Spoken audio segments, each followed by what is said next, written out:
Baykeler 5 dakika sonra iPad için lotereyi oynatıyoruz. Bana arşunca da olur. Arşun 5 minut. Çelik bir minut. Şimdi oyun için abiler öne gelebilirsiniz. Geliyoruz. Petişlerin ön tarafına geçiyoruz. Ön tarafta.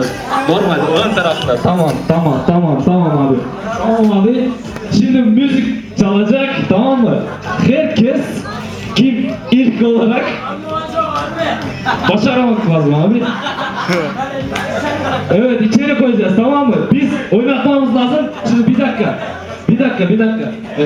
Müzik. Tamam. Biz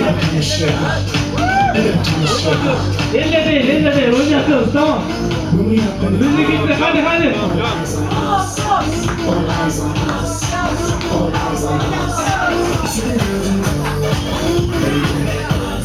Bravo. Dur. Bekle abi, bekle. Öyle bekle abi. Bekle abi. Geceleri getir abi. Az kal.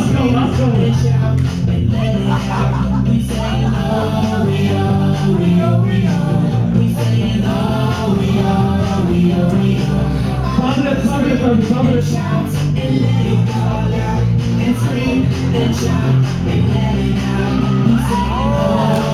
Bravo. Bekle. Bravo. Abla bakıyor. Abi geceleri öğrenme abilerim. Süperdiniz abi.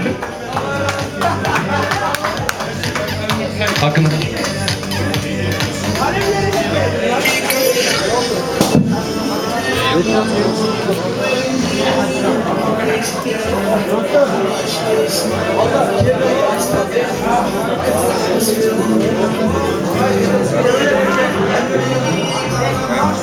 Abiler herkes tamam mı sınıfları? Şimdi batarya